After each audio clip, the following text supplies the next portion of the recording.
A paz do Senhor, amados. Quem vos fala é o pastor Helenilton e nós estamos aqui iniciando um novo trimestre na Escola Bíblica Dominical e nós vamos estar tratando de um assunto, creio que é de interesse de todos os irmãos. Esse trimestre que nós estaremos estudando, nós fizemos a opção, entendendo que é um momento oportuno, de nós estarmos estudando escatologia.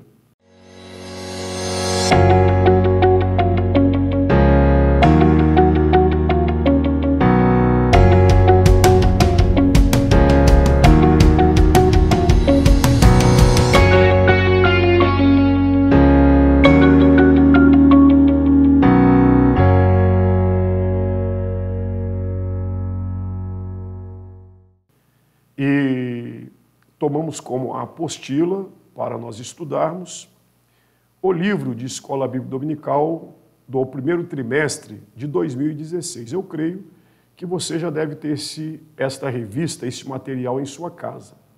Dá uma procuradinha na estante e com certeza você irá encontrá-lo. É um assunto que tem tudo a ver com o momento que nós estamos vivendo na atual conjuntura. Nós teremos aqui uma equipe de professores bem inteirado no assunto para estar tratando dessa questão que ora nós iremos iniciar.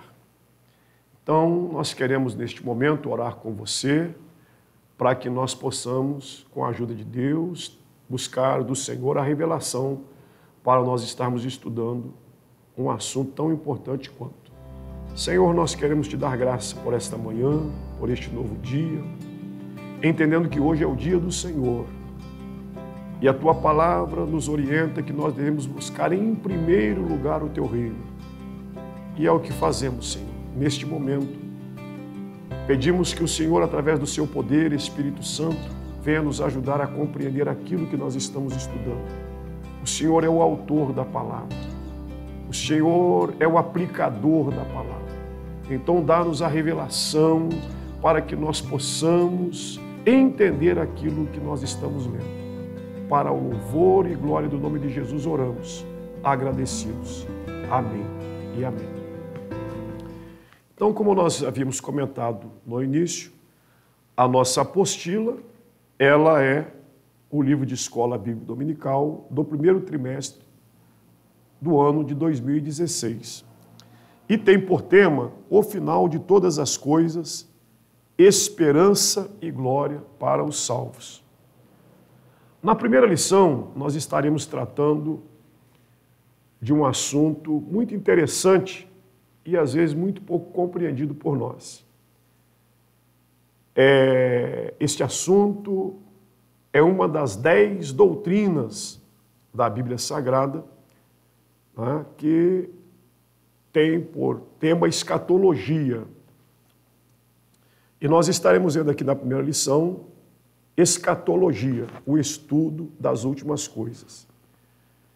E eu quero crer que todos nós, em algum momento, já tivemos algumas dificuldades, algumas dúvidas para entender o assunto, até porque nós entendemos que é bem complexo, bem amplo, e muitas vezes este assunto nos é chegado de uma forma muito distorcida.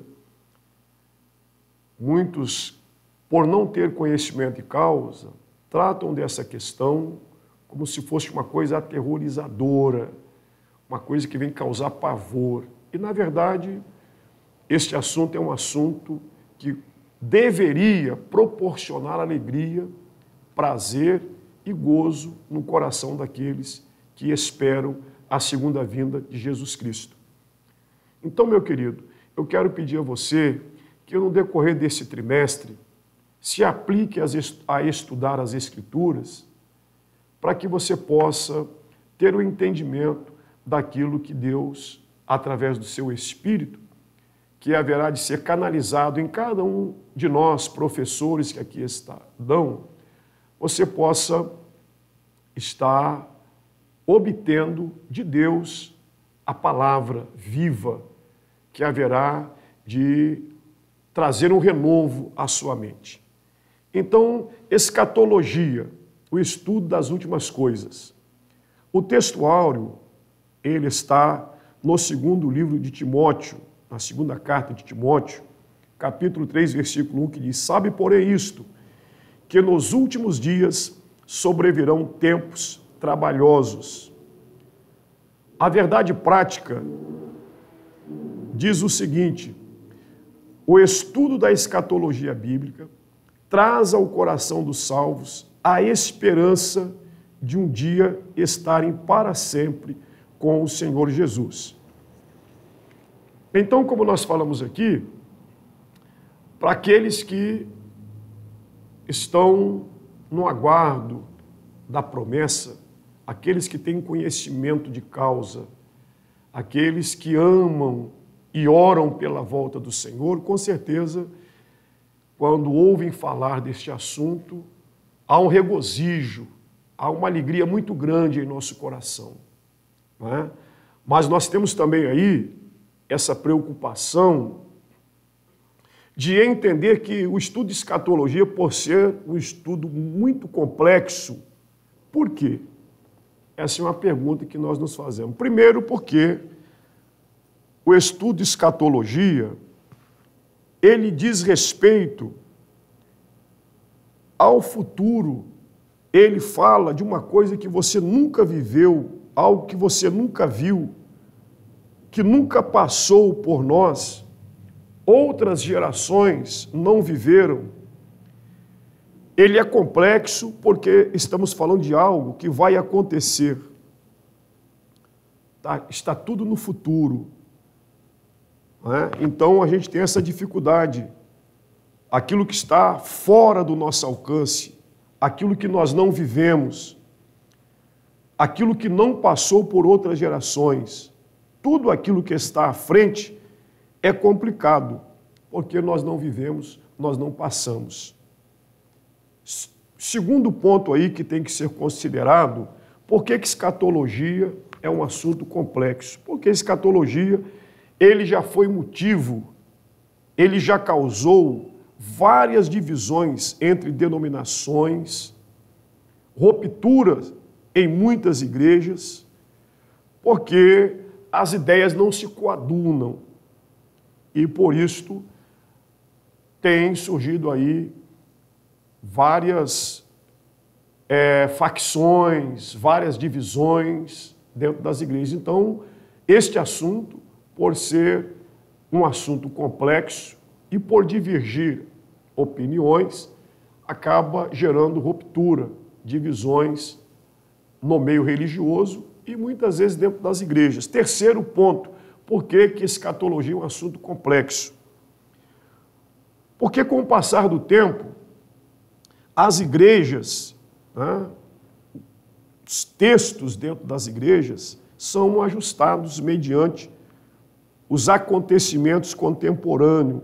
Conforme os acontecimentos se sucedem, os textos também tendem a ser ajustados dentro dessa conformidade. E aí nasce uma pergunta muito interessante, né? Se é um assunto tão complexo, tão complicado, porque nós vimos aí os 3 pontos, né?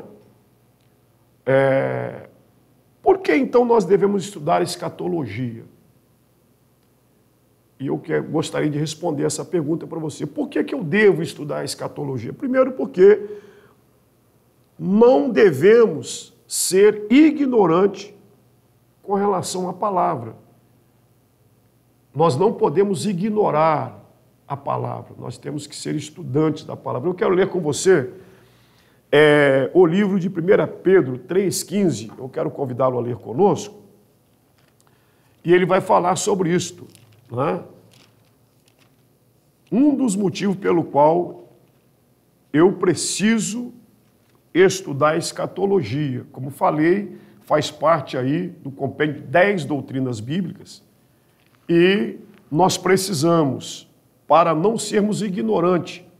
3,15 diz assim, 1 Pedro, Epístola de Pedro, 3, versículo 15, diz assim: antes, santificai a Cristo como Senhor em vossos corações, estando sempre preparado para responder a todo aquele que vos pedir razão da esperança que há em vós. Então, nós entendemos aí que há uma necessidade de nós cristãos, nós termos aí um profundo conhecimento em todas as áreas e aspectos, né, doutrinário, para que nós não venhamos ser levados por qualquer vento de doutrina. Eu faço aqui lembrar um assunto que nós tratamos na escola dominical, estudando a carta aos Efésios, falando sobre um dos elementos da armadura de Deus, não sei se você vai lembrar, falando sobre calçar os pés com a preparação do Evangelho da Paz. E ali nós estudamos que a sandália ela tinha cravos embaixo, que era para dar firmeza ao soldado, para que ele não pudesse ser abalado pela circunstância da luta. E eu falei para os irmãos que a revelação ali é exatamente esta. As nossas convicções na palavra, todo cristão convicto, ele é mais difícil, quase que impossível remover um cristão das suas convicções. Lembra aquela frase que eu falei para você? Ninguém pode aprisionar o espírito de um homem que é liberto pelo conhecimento da palavra de Deus. Então aqui se aplica muito bem. Então, respondendo à pergunta, por que eu devo estudar escatologia? Porque nós não devemos ser ignorantes com relação à palavra. Segundo, por que eu devo estudar escatologia? Para não ser enganado por falsos mestres. Convido você ainda a abrir a sua Bíblia na segunda epístola de Pedro, capítulo 2, versículo de 1 a 3. Ele vai dizer assim: assim como no meio do povo surgirão falsos profetas, assim também haverá entre vós falsos mestres, os quais introduzirão dissimuladamente heresias destruidoras, até o ponto de renegarem o Senhor, o soberano Senhor que os resgatou, trazendo sobre si mesmo repentina destruição. E muitos seguirão as suas práticas libertinas, e por causa deles será infamado o caminho da verdade. Também, movidos por avareza, farão comércio de vós com palavras fictícias. Para eles, diz a Bíblia, o juízo lavrado a longo tempo não tarda, e a sua destruição não dorme. Então você está entendendo o motivo pelo qual nós devemos nos aplicar a estudar a palavra de Deus? Então, respondendo aí, porque nós devemos estudar a escatologia, a terceira razão porque eu devo estudar a escatologia é me aplicar ao estudo da palavra para sermos capazes de entender e discernir bem todas as coisas, inclusive o tempo que nele estamos. Está registrado também no livro, na epístola do nosso querido apóstolo Pedro, ele vai dizer lá, não é? Falando sobre isto, para que eu e você não venhamos seguir fábulas. Abra comigo a sua Bíblia, 2 Pedro, 2 Pedro, capítulo 1, os versículos 6 a 19. Nós iremos ler somente alguns ali que diz assim. Desculpa, é o versículo 16, 1 Pedro 16 ao 19. Diz assim: porque não vos demos a conhecer o poder e a vinda do nosso Senhor Jesus Cristo, seguindo fábulas engenhosamente inventadas, mas nós mesmos fomos testemunhas oculares da sua majestade. Pois ele recebeu da parte do Pai honra e glória, quando pela glória excelsa lhe foi enviada a seguinte voz: este é o meu Filho amado, em quem me comprazo. Ora, esta voz, vinda do céu, nós a ouvimos quando estávamos com ele no Monte Santo. Versículo 19. Temos assim tanto mais confirmada a palavra profética, e fazeis bem em atendê-la como a uma candeia que brilha em lugar tenebroso, até que o dia clareie e a estrela da alva nasça em nossos ou em vossos corações. Então preste atenção que ele está falando algo muito interessante aqui, né? Para que nós não venhamos ser guiados por fábulas. Então, esta é uma necessidade que nós, como cristãos, temos de conhecer as Escrituras e a importância de nós estudarmos aí este assunto tão relevante que é escatologia. Eu gostaria, neste momento, de estar definindo a palavra escatologia. A definição da palavra, ela tem origem em dois termos gregos, escatos, último, e logos, estudo, ou mensagem, ou palavra. O termo grego, cognato, é escata, que significa últimas coisas. Daí vem a expressão estudo ou doutrina das últimas coisas. Então vocês estão entendendo? Nós vamos aí, nesse tempo, estarmos estudando alguns assuntos altamente relevantes dentro desse contexto, que é a doutrina escatológica. A escatologia, ela vai abordar em seus principais eventos estes 6 pontos importantes. Primeiro, o estado intermediário vai falar a respeito, né, onde estão os mortos. Depois irá tratar do arrebatamento da igreja, ou rápido, harpazo, como queiram. Nós estaremos então tratando deste assunto muito importante, que vai ser a retirada da igreja do Senhor aqui da terra, o arrebatamento da igreja.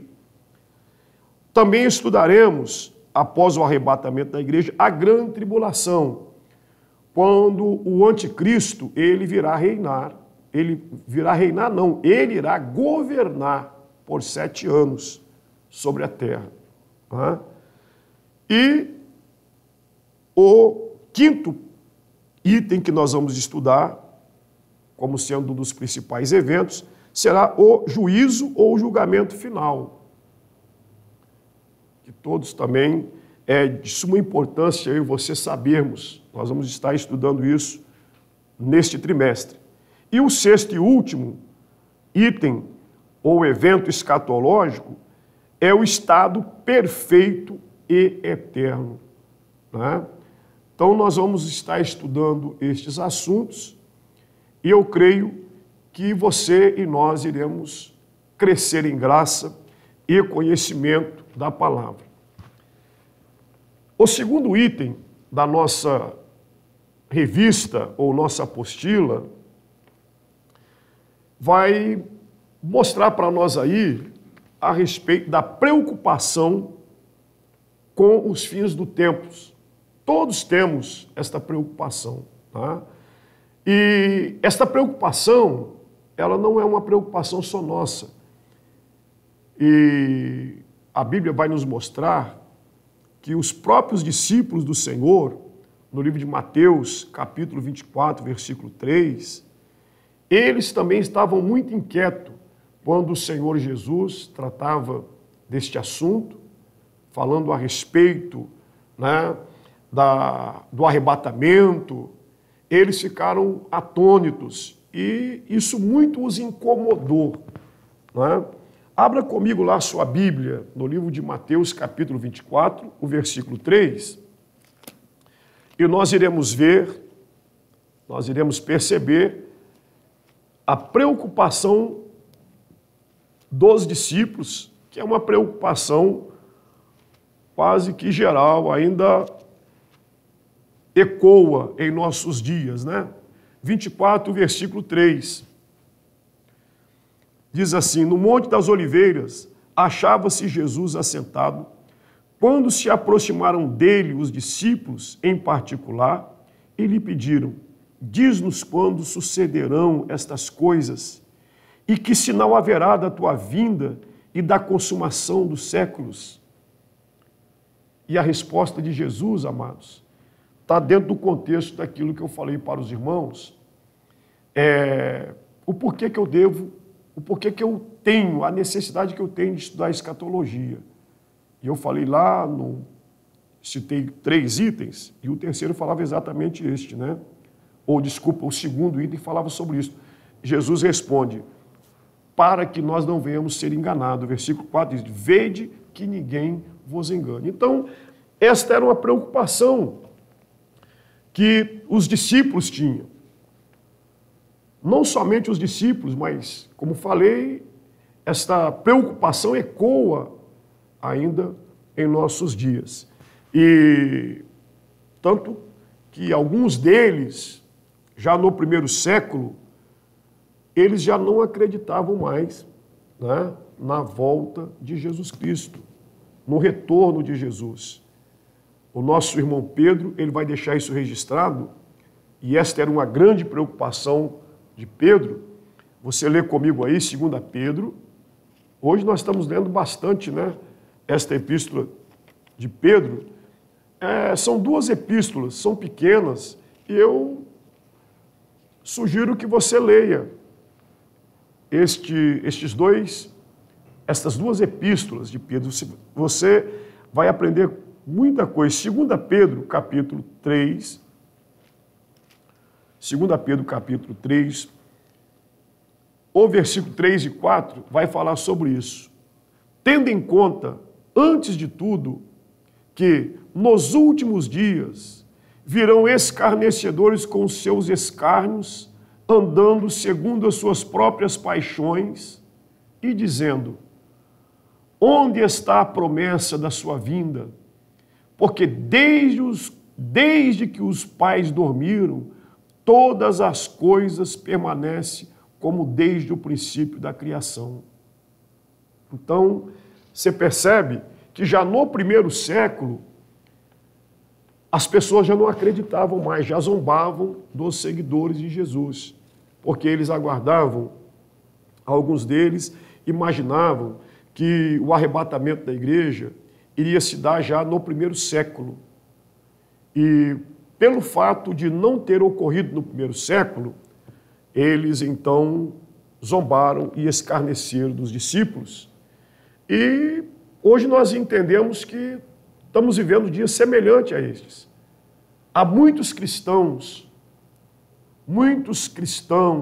que convivem conosco, que perderam a sua identidade, perderam a sua fé, perderam a sua esperança, e muitos deles zombam de nós, escarnecem de nós, como diz aqui o autor do livro e o nosso irmão Pedro, escrevendo esta epístola, né? Zombando da fé dos cristãos, perguntando onde é que estava a promessa, vivendo nas suas práticas libertinas. Então, hoje, não é diferente dos dias dos apóstolos. As previsões falsas sobre o futuro, isso contribuía muito para o arrefecimento da fé no coração de muitos cristãos. Homens que profetizaram de forma desordenada, que fizeram cálculos, matemáticas, divisões, multiplicação para se chegar a um denominador comum, falando a respeito da volta de Jesus. Alguns deles profetizaram que Jesus, ele iria arrebatar a igreja no ano de 1993, onde começaria a grande tribulação. Isso não ocorreu. Outros profetizaram, até marcaram a vinda de Jesus, 13 de novembro de 1986, se daria às 17 horas em Jerusalém, onde seria então o fim de todas as coisas. Outro marcou em 1987, e tudo balela, isso não ocorreu, e é aquilo que nós temos sempre falado com os irmãos. Toda expectativa, quando não se cumpre, ela gera frustração. E, infelizmente, por ignorar a palavra, por não gostarmos de estudar a Bíblia Sagrada, muitas vezes nós também, levados por todo tipo de vento de doutrina, nós nos deparamos com esta situação que muitos discípulos se depararam, a frustração, a decepção. Mas Jesus virá, nós cremos. Se você e eu nos aplicarmos ao estudo da palavra, você verá que esta promessa, ela não tarda. Estaremos partindo agora para o terceiro tópico, que nós iremos estudar agora, as interpretações escatológicas. Como nós vimos aí no parágrafo anterior, né, que existem 3 categorias de pessoas concernente à esperança. Aquelas que não têm mais esperança, aquelas que têm uma falsa esperança e aquelas que têm uma esperança viva. Então nós vamos, através das interpretações escatológicas, nós vamos identificar quem são estas pessoas, a que categoria pertence, e de repente você também vai ter aí a sua dúvida esclarecida. Né? Em que nós cremos? Qual é a linha, qual é a corrente teológica que nós acreditamos, dentro do contexto de escatologia? Estas são as 4 linhas interpretativas da escatologia. Faremos uma apresentação de forma sumária das principais correntes. Quais são? Primeiro, pré-milenista histórico ou pré-milenista clássico. Segundo, pré-milenista dispensacionalista. Terceiro, amilenista. E, por fim, o quarto, pós-milenista. Fazendo aqui uma observação, um adendo, que os amilenistas acreditam no milênio. Porém, a palavra ela foi expressa de forma correta. A palavra amilenista, o a, é um advérbio de negação, não. E milenista deriva da palavra milênio. Então ficaria assim, não milênio. Ou seja, não acreditam no milênio. Mas não é uma verdade, pois os amilenistas, eles acreditam no milênio de uma forma diferente. Então eles acreditam que o termo mais correto deveria ser milenarista. Então faremos agora algumas considerações nas diferenças. Primeiro, pré-milenista histórico ou clássico. Segundo, pré-milenista dispensacionalista. Terceiro, amilenistas ou milenaristas. E, por fim, o 4 seria o pós-milenistas.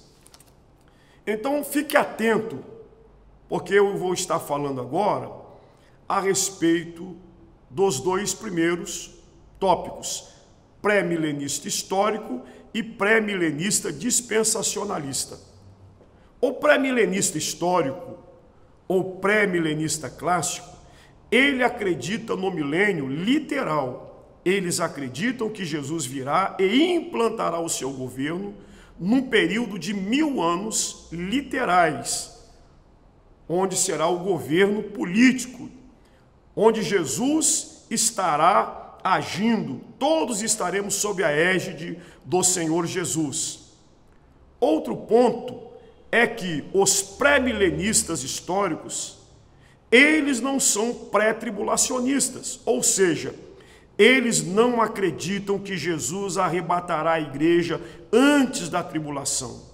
Logo, os pré-milenistas históricos, eles são pós-tribulacionistas.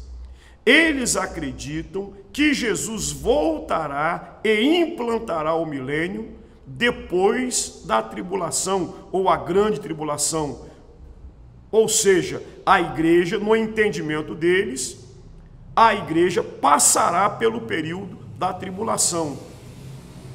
O que difere do segundo ponto, que são os pré-milenistas dispensacionalistas. Eles têm como bandeira a igreja sendo arrebatada antes da tribulação.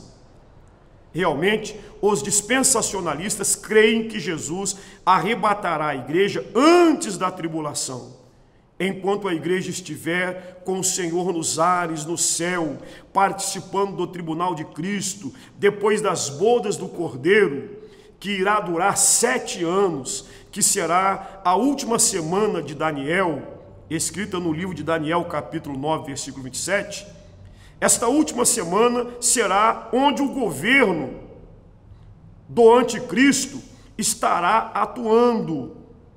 Então, nós temos que estar atento a esta distinção entre pré-milenismo histórico e o pré-milenista dispensacionalista. Abra comigo a sua Bíblia no Evangelho de João, capítulo 14, o versículo de 1 a 3. O Senhor diz assim através da palavra: não se turbe o vosso coração, crede em Deus, crede também em mim. Na casa de meu pai há muitas moradas, se assim não fora, eu vou-lo teria dito, pois vou preparar-vos lugar. E quando eu for e vos preparar lugar, voltarei e vos receberei para mim mesmo, para que onde eu estou estejais vós também. Então, o autor aqui, autor da revista, ele vai colocar aqui uma fala de Tim Hyer que atesta isto. Aqueles que interpretam a Bíblia literalmente encontram razões fortes para crer que o arrebatamento será pré-tribulacional. Ou seja, nós não vamos passar pela grande tribulação. Glória a Deus! Há uma outra grande diferença. Os pré-milenistas dispensacionalistas, eles fazem distinção entre Israel e a igreja. E o pré-milenista histórico não fazem esta dicotomia, esta divisão entre Israel e a igreja. Terceiro, os amilenistas. Eles acreditam que nós já estamos vivendo o milênio. Eles entendem que este milênio não é literal, compreendido por 1000 anos, mas sim uma linguagem de expressão que representa um período longo. Na visão amilenista, eles entendem que o reino de Jesus, conforme diz as profecias escatológicas, já foi instaurado quando Jesus veio. Não estamos na plenitude, segundo eles, mas Jesus já implantou quando veio na sua primeira vinda.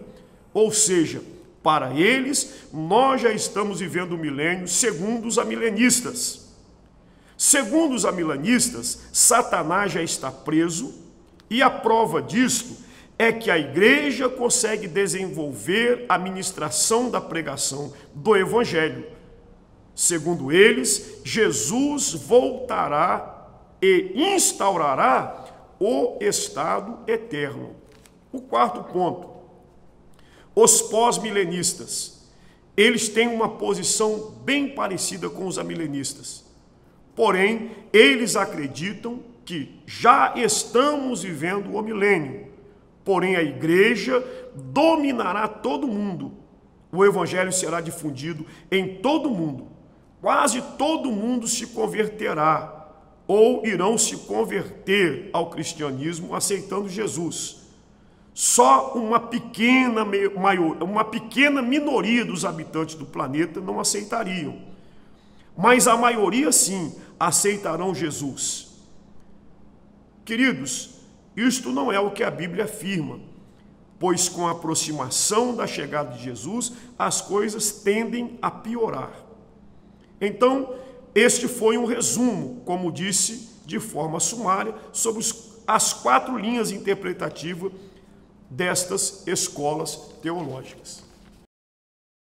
Então, nós estamos aí passando para os irmãos esta visão, estas 4 correntes, né, que nós acabamos de falar aqui, essas 4 linhas interpretativas da escatologia, a preterista, histórica, idealista e futurista, que nós vimos aqui, né, o cuidado que nós devemos ter para que nós não venhamos ser enredados por estes enganos. Nós temos que ter de Deus o discernimento dos espíritos. Os históricos, preteristas e idealistas não creem no arrebatamento.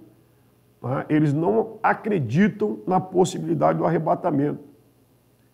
Então, a gente precisa estar atento. Muito pelo contrário, eles zombam e escarnecem de nós. Eles nos chamam de escapistas. Então, que Deus possa, por graça, estar nos ajudando a ter esse entendimento, né? Eu quero só finalizar trazendo aí à sua memória aquilo que foi falado. Os termos pré-milenistas, amilenianismo e pós-milenianismo existem porque Apocalipse 20 fala sobre um reinado milenal de Cristo que terá lugar após o seu retorno. Isso está retratado, como eu falei, no livro de Apocalipse, capítulo 19. Uma teologia sólida deve ser desenvolvida a partir da própria Bíblia e as Escrituras ensinam apenas um ponto de vista. O amilianismo e o pós-milianismo não são encontrados em nenhuma outra parte, mas o pré-milianismo é percebido ao longo de toda a Bíblia. A força do pré-milianismo está no texto das Escrituras. Fica calmo, porque no decorrer das lições, tudo aquilo que nós tratamos aqui haverá de ser melhor esclarecido. Não é? A priori, como falamos para os irmãos, é um assunto que requer de nós muito discernimento dos Espíritos, ajuda do Espírito Santo para que nós venhamos ter a real compreensão daquilo que Ele quer falar conosco através da revelação das Escrituras. Então, a minha oração neste momento é que o Espírito Santo possa te ajudar a compreender tudo aquilo que foi falado. Eu sei que como nós temos aqui, presencialmente falando aqui, o Gabriel e alguns irmãos que estão conosco, eles falaram, ufa, porque é um assunto, como nós falamos no início, complexo.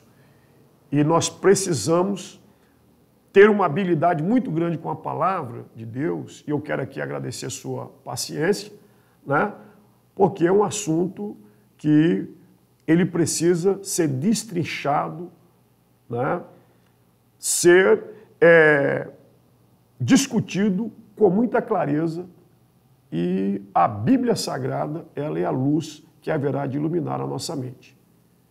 Eu louvo a Deus pela sua vida, que Deus possa te conceder neste domingo um dia de bênção e de vitória. Oremos ao Senhor. Pai, nós queremos te dar graça, porque nós cremos que um dia esta promessa haverá de se cumprir em nossa vida. O Senhor voltará para arrebatar a sua igreja.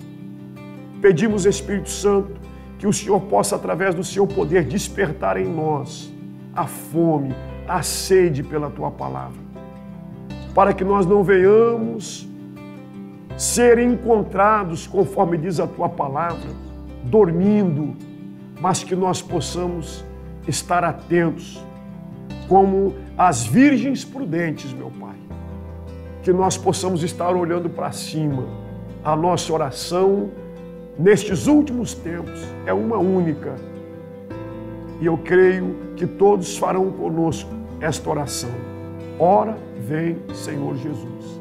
Que Deus te abençoe e a paz do Senhor.